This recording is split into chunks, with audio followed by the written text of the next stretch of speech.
Bismillahirrahmanirrahim. Assalamualaikum warahmatullahi wabarakatuh. Innal hamdalillah nahmaduhu wa nasta'inuhu wa nastaghfiruh wa na'udzu billahi min shururi anfusina wa sayyiati a'malina. Man yahdihillahu fala mudilla lahu wa man yudlil fala hadiya lahu. Ashhadu an la ilaha illallah wahdahu la syarika lahu wa ashhadu anna Muhammadan 'abduhu wa rasuluh.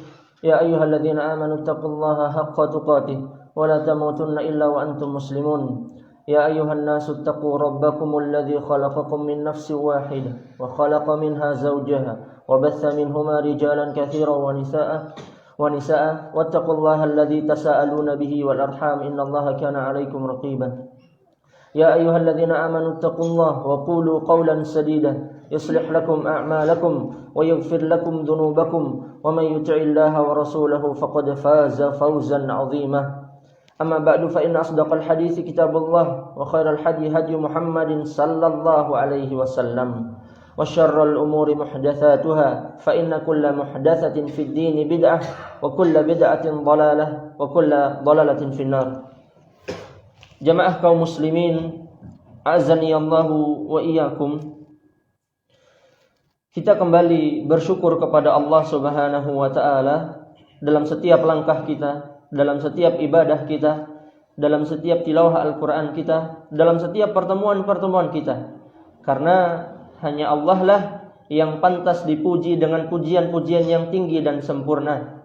Allah yang mengaruniakan kepada kita nikmat yang banyak orang-orang tertipu dengan dua nikmat tersebut.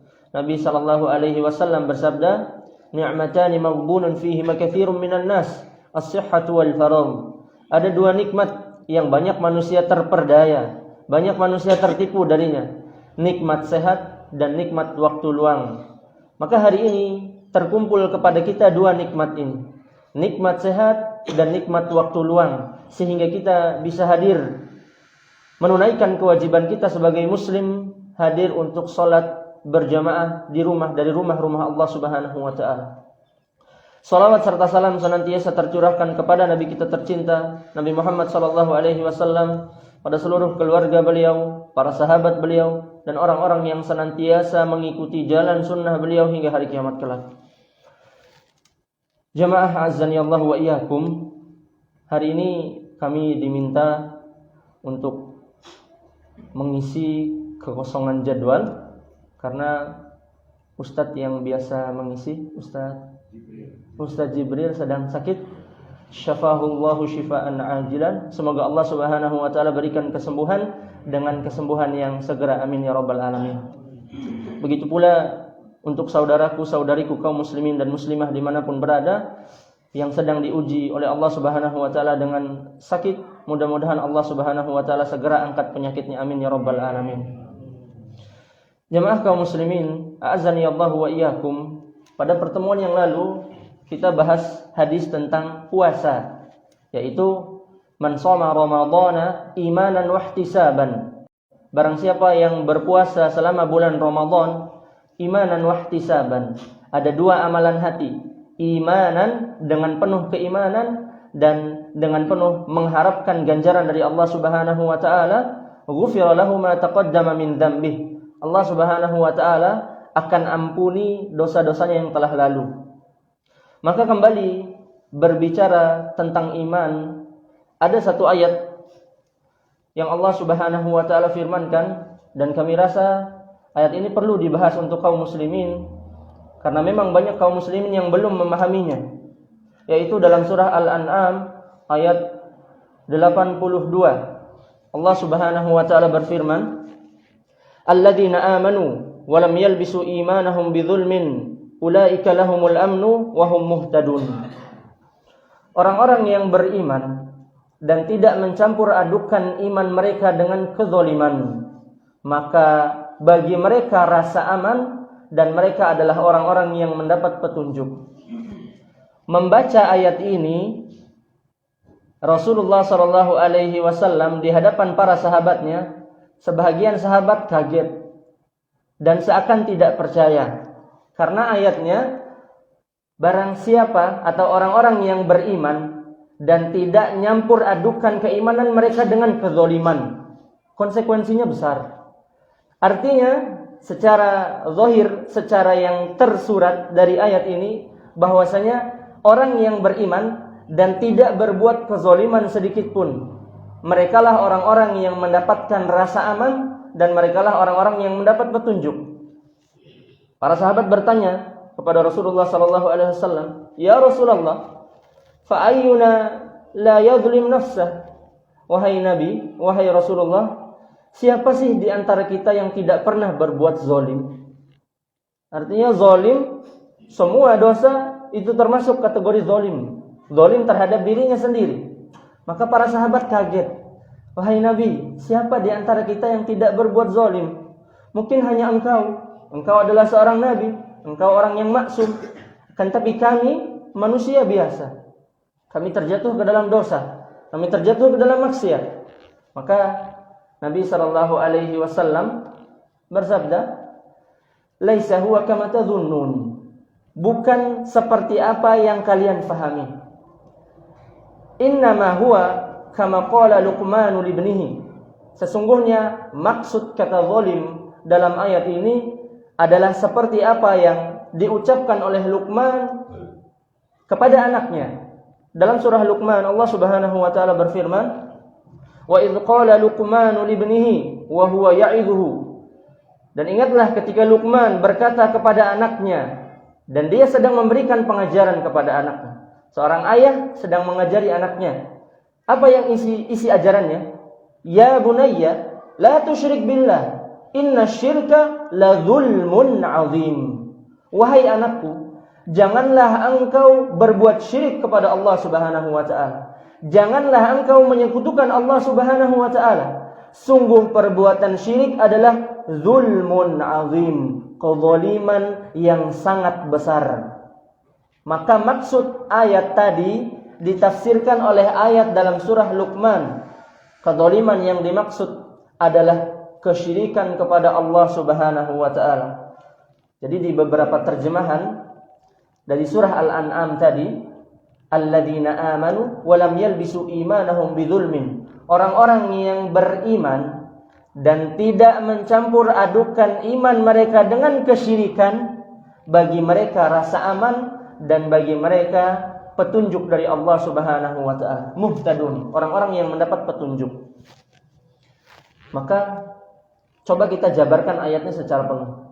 Orang-orang yang beriman dan tidak berbuat kesyirikan, tidak mencampur adukan iman mereka dengan kesyirikan. Mereka mendapat dua hal jaminan dari Allah Subhanahu wa taala. Rasa aman, dan mereka adalah orang-orang yang mendapat petunjuk dalam hidupnya. Dapat hidayah, hidupnya enggak buntu. Berarti di luar sana, kalau difahami secara keseluruhan, ada orang-orang yang beriman dan mencampur adukan iman mereka dengan kesyirikan. Coba saya bacakan lagi terjemahan ayatnya. Orang-orang yang beriman dan tidak mencampur adukan iman mereka dengan kesyirikan. Berarti di luar sana ada orang-orang yang beriman dan mencampur adukan imannya dengan kesyirikan. Allah Subhanahu wa taala berfirman dalam ayat lain di surah Yusuf ayat 106, Allah Subhanahu wa taala berfirman, "Wa ma yu'minu aktsaruhum billah illa wa hum musyrikun." Tidaklah kebanyakan mereka beriman kepada Allah Subhanahu wa taala kecuali mereka berbuat kesyirikan. Maka ayat-ayat tadi menunjukkan bahwasanya ada di antara orang-orang yang beriman, nyembah Allah, doa sama Allah, ngaji, puasa, ibadah sama Allah Subhanahu wa taala. Di sisi lain mereka juga beribadah kepada selain Allah Subhanahu wa taala. Subuhnya salat berjamaah di masjid, bahkan paginya tilawah Al-Quran, tapi siangnya kemana? Doa ke kuburan keramat. Paginya ibadah kepada Allah Subhanahu wa taala, sorenya ritual ke pantai selatan. Dan kita lihat fenomena jamaah kaum muslimin, orang-orang yang beberapa waktu lalu ditimpa musibah mengadakan ritual di pantai selatan, itu orang-orang yang mengucapkan la ilaha illallah, orang-orang yang beriman kepada Allah Subhanahu wa taala. Maka definisi musyrik yang benar adalah orang-orang yang menyembah Allah Subhanahu wa taala sekaligus mereka menyembah selain Allah Subhanahu wa taala. Di beberapa tempat kami bahas kitab tauhid. Sebahagian orang bilang, "Ustaz, enggak usah bahas kitab tauhid. Kita sudah muslim semua. Kita sudah la ilaha illallah semua. Enggak usah bahas kitab tauhid. Enggak ada gunanya, percuma." Maka kita katakan, betapa banyak orang-orang yang la ilaha illallah, paginya la ilaha illallah, siangnya sudah menyembah selain Allah Subhanahu wa taala. Betapa banyak orang-orang yang paginya doa minta sama Allah Subhanahu wa taala, sorenya berdoa kepada keris-keris keramat, berdoa kepada batu-batu keramat, meminta perlindungan kepada cincin-cincin berkhodam, meminta perlindungan kepada gelang-gelang jimat. Maka ini semua adalah fenomena orang-orang yang beriman dan mencampur adukan iman mereka dengan kezaliman atau kesyirikan. Saya kasih contoh. Ada seorang pegawai negeri di salah satu instansi ternama di Bima sini, cerita kepada kami, "Ustaz, aka kantor kah?" Pakai bahasa Bima atau bahasa Indonesia? Takutnya ada yang nggak paham bahasa Bima. "Ustaz, di kantor itu hampir semua teman-teman di ruangan saya pakai jimat, Ustaz." "Kenapa?" saya tanya. "Emang mereka nggak sholat? Emang mereka nggak ibadah sama Allah? Kok bisa hampir semua pakai jimat?" "Iya, Ustaz, karena takut." "Emang takut apa?" "Takut disihir sama rekan kerjanya." Dan ini fenomena yang benar-benar nyata di banyak instansi. Ketika satu temannya dapat proyek, ada temannya yang tidak suka, maka dibikinlah pesan sihir ke dukun, dibikin lumpuh, dibikin sakit, dibikin gak bisa beraktivitas. Kenapa mereka pakai jimat? Alasannya karena takut disihir. Maka orang-orang seperti ini telah hilang keutamaan ayat tadi. Orang-orang yang beriman dan tidak mencampur adukan iman mereka dengan kesyirikan, bagi mereka rasa aman dan mereka mendapat petunjuk. Betapa banyak kaum muslimin yang kehilangan rasa aman. Saya kasih contoh di Bima saja, nggak usah jauh-jauh. Ketika kami berkunjung ke beberapa rumah kerabat, beberapa rumah tetangga, pintu utama, pintu masuk, di atas rumahnya ada sepatu kuda. Kita tanya, "Buat apa sepatu kuda?" "Biar tidak masuk maling." Berarti motivasinya karena takut kemalingan. Maka benar firman Allah Subhanahu wa taala, orang-orang yang beriman dan tidak nyampur adukan iman mereka dengan kesyirikan, bagi mereka rasa aman. Maka orang-orang yang beriman dan mencampur adukan iman mereka dengan kesyirikan, Allah cabut rasa aman dari dada-dada mereka. Hidupnya penuh was-was.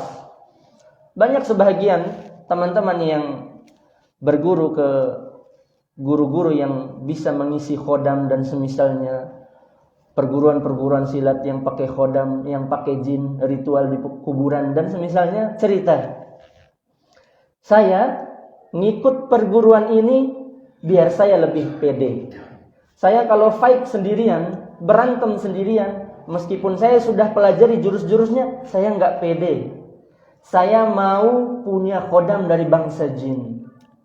Lihat, orang-orang yang mencampur adukan iman mereka dengan kesyirikan, hidupnya penuh dengan rasa takut. Mau ke sana takut, mau ke sana takut, keluar rumah takut.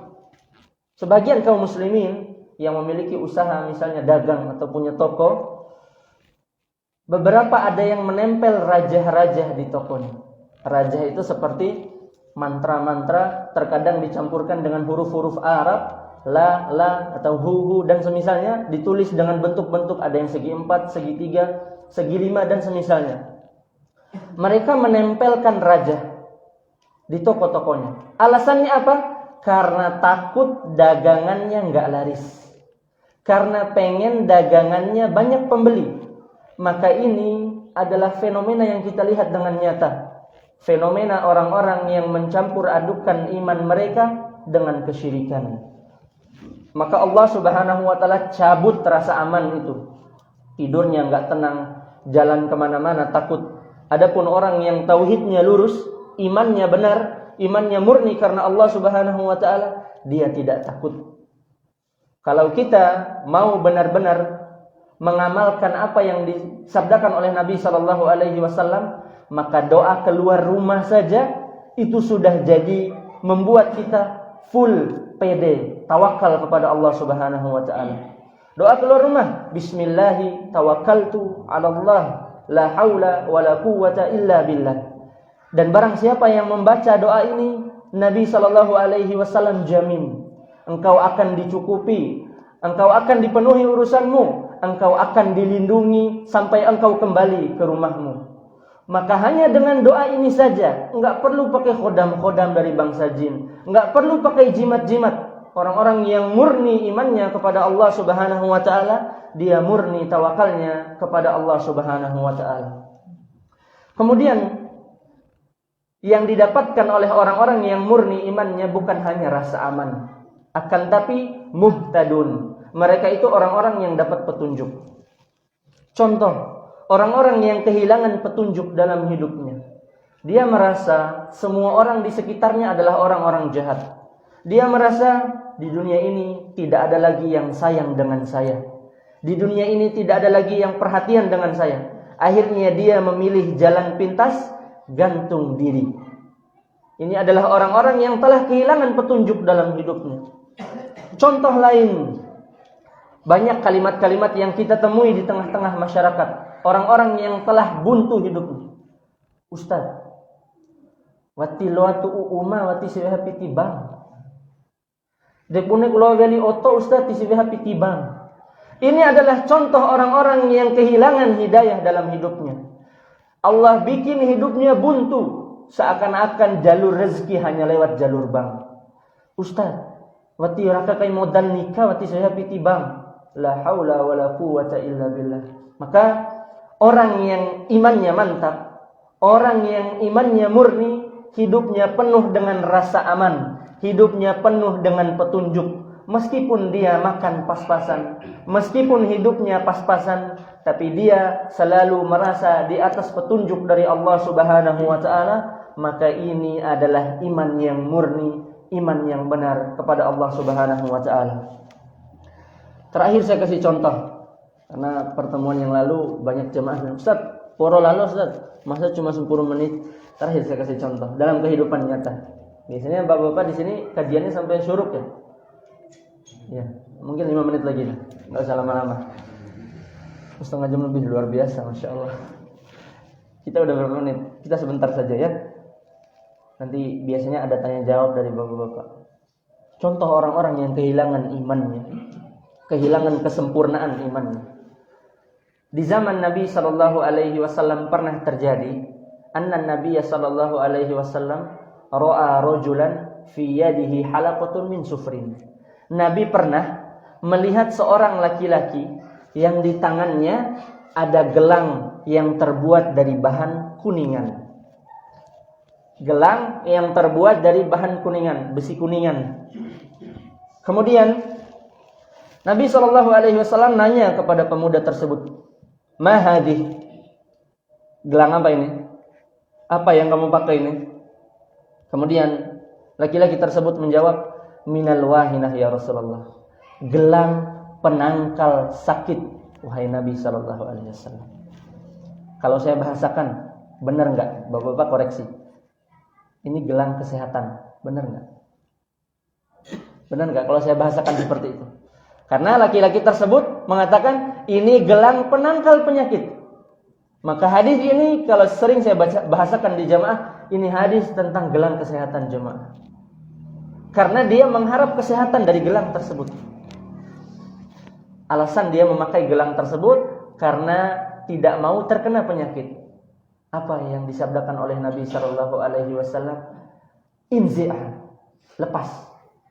Fa innaha la taziduka illa wahnan. Apa yang kamu pakai itu tidak menambah apa-apa bagimu kecuali kelemahan. Fa innaka law mitta wa hiya 'alaika ma aflahta abadan. Karena sesungguhnya jika kamu meninggal dunia dan gelang itu masih engkau pakai, masih engkau kenakan, engkau tidak akan pernah beruntung selama-lamanya.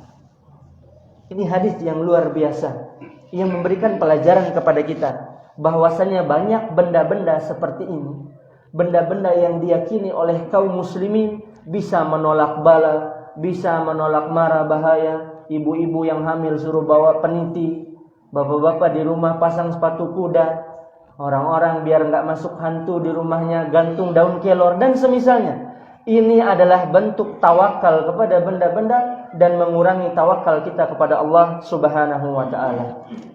Contoh yang paling konkret di Bima saja. Saya bawa contohnya satu. Hasil sitaan. Mana ini? Ini. Itu jangan kaget ya. Banyak benda-benda seperti ini di rumah. Hasil sitaan semua. Ini apa? Apa jemaah? Nah, karbahat. Kenal semua ya? Jimat murahan. Murah nggak ini? Yang ada yang pernah beli? Nyampe 100 ribu nggak harganya? Paling 50 ribuan ya? Ada di pinggir gunung orang jual. Murah. Ini salah satu jimat murahan. Kenapa? Kenapa murah? Coba lihat orang-orang yang menjual ini. Apa kalimat promosinya? Kani buake, tenggo kerawi. Kani buake, wati mok dahengge. Kani buake, berwibawa di hadapan anak buah. Karismatik, pede. Odan Ustaz, warkani madah. Nah, de batu ngahidul. Ini adalah sugesti yang syaitan bisikan ke dalam dada-dada manusia. Kita katakan, ini keliru dari sisi mana? Keliru dari sisi satu, sisi syariat. Sebagaimana pemuda tadi memakai gelang, cuman beda bahan. Yang tadi dari kuningan, yang ini dari tumbuhan. Dinamain akar bahar karena konon katanya ini tumbuhan yang diambil dari dasar laut, kemudian melalui proses pengawetan dan pengeringan dan dibentuk seperti bentuk gelang. Kalau Bapak buka Google, fungsi akar bahar itu luar biasa. Bukan cuma menolak penyakit, menaikkan karisma, semangat kerja, menolak mara bahaya, itu luar biasa. Maka kita katakan dalam memahami hal ini perlu kaidah biar kaum muslimin bisa cerdas. Ini boleh dipakai, ini enggak boleh dipakai. Para ulama jelaskan ada dua sebab atau ada dua faktor yang menjadikan sesuatu itu sebab yang bisa dipakai. Faktor yang pertama sebab syar'i. Hal itu ada dalilnya dari Al-Quran atau dari hadis Nabi Sallallahu Alaihi Wasallam. Saya kasih contoh. Nabi Sallallahu Alaihi Wasallam bersabda, "Alaikum bisyifa'aini."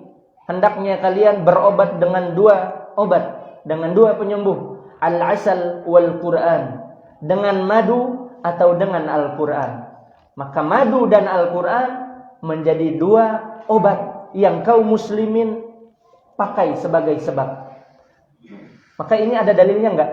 Ada, karena Nabi Sallallahu Alaihi Wasallam yang sabdakan. Kemudian contoh lain,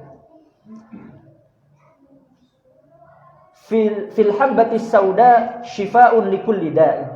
Dalam habbatus sauda ada obat bagi semua penyakit, illa sam, kecuali kematian. Maka kita menggunakan madu, menggunakan habbatus sauda untuk berobat, menggunakan Al-Quran untuk berobat, itu ada dalilnya dari Al-Quran atau apa yang disabdakan oleh Nabi Sallallahu Alaihi Wasallam. Ketika sesuatu ada dalilnya, maka kita terapkan itu sebagai sebab. Ternyata nggak ada dalilnya Ustaz. Masih ada masuk kriteria yang kedua. Syarat yang kedua, kalau nggak ada dalilnya, ada sebab qadari atau syarat ilmiah. Sesuatu itu bisa dibuktikan secara sains dan akal sehat manusia. Saya kasih contoh. Saya bawa tisu, kemudian saya bakar pakai korek. Lalu saya katakan, tisu ini terbakar karena sebab api. Maka ini adalah sebab qadari, sebab yang bisa dipahami oleh akal sehat manusia. Contoh lain, obat yang beredar di pasaran. Anggaplah paracetamol. Satu merek nggak apa-apa saya sebutin. Paracetamol obat apa? Demam ya? Demam. Lalu kita katakan paracetamol ini bisa mengobati demam. Benar tidak? Benar. Saya tanya, paracetamol ada dalilnya nggak? Ada nggak? Nabi bilang, ishrobu paracetamol, minumlah paracetamol. Nggak ada. Tidak ada dalilnya dalam Al-Quran ataupun dalam As-Sunnah. Akan tapi paracetamol ini memenuhi syarat yang kedua, syarat ilmiah. Maka obat-obat yang beredar itu telah melalui uji klinis. Uji benar nggak obat ini bermanfaat buat badan manusia. Maka dalam memilih sebab, seseorang harus menimbang dengan dua perkara ini. Yang pertama, ada dalilnya atau tidak. Kalau nggak lolos masih bisa masuk yang kedua. Bisa dibuktikan secara ilmiah atau tidak. Sekarang ini. Syarat yang pertama apa? Ada dalilnya. Ada dalilnya? Nabi pernah nyuruh kita pakai akar ini? Nggak ada. Ada di Al-Quran? Nggak ada. Maka syarat pertama nggak lolos. Syarat yang kedua biar bisa jadi sebab. Syarat ilmiah. Bisa nggak dibuktikan secara ilmiah? Coba nanya dokter. Pak dokter, saya biasa pakai ini. Katanya bisa bikin sehat. Benar nggak? Maka syarat ilmiah harus melalui penelitian yang jelas. Harus melalui uji klinis yang jelas. Saya kasih contoh lagi. Sepatu kuda di ventilasi atau di pintu-pintu rumah kaum muslimin. Timbang dengan syarat yang pertama. Ada dalilnya enggak? Oh, enggak ada. Syarat yang kedua, bisa dibuktikan secara ilmiah. Apakah sepatu kuda itu melayang ketika ada maling masuk, kemudian dia menebas leher-leher maling itu? Enggak ada, Ustaz. Maka dia tidak lolos syarat pertama dan tidak lolos syarat kedua. Yang seperti ini tidak bisa dijadikan sebagai sebab. Ketika kita menganggap sesuatu sebagai sebab, padahal Allah tidak bilang itu sebab, maka kita telah terjatuh ke dalam asyirkul asghar, syirik kecil. Dan memang mayoritas kaum muslimin yang pakai ini bilang, Ustaz, saya tidak meyakini ini yang ngasih kekuatan. Saya tidak meyakini ini yang ngasih kesehatan. Kekuatan dan kesehatan dari Allah. Ini hanya sebagai sebab saja. Pernah dengar yang seperti itu? Ini cuma sebab, Ustaz. Semua dari Allah. Maka ini keliru. Inilah yang disebut dengan asyirkul asghar. Karena dia menetapkan sesuatu sebagai sebab, padahal dia tidak lolos kriteria sebagai sebab. Orang yang gantung sepatu kuda di rumahnya, mereka bilang, yang jaga rumah saya ini Allah. Sepatu kuda ini hanya sebab.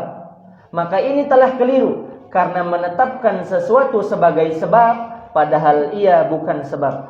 Inilah yang dikhawatirkan oleh Nabi SAW menimpa kebanyakan kita, asyirkul asghar. Maka jamaah kaum muslimin azanillahu wa iyyakum, pelajari kembali benar enggak iman kita. Pelajari kembali benar enggak tauhid saya. Sudah benar enggak la ilaha illallah saya. Maka agar mencapai iman yang benar di sisi Allah Subhanahu wa taala, agar kita bisa hidup di dunia ini mencapai dua hal apa yang Allah janjikan, rasa aman dan petunjuk dari Allah Subhanahu wa taala. Ini yang bisa kami sampaikan. Lebihnya, kurang dan lebihnya saya mohon maaf. Yang benar datang dari Allah Subhanahu wa taala, yang salah dan keliru datangnya dari kelemahan pribadi saya. Kita tutup dengan doa kafaratul majlis. Subhanakallahumma wa bihamdika asyhadu an la ilaha illa anta astaghfiruka wa atubu ilaik. Kalau ada yang ingin didiskusikan silakan.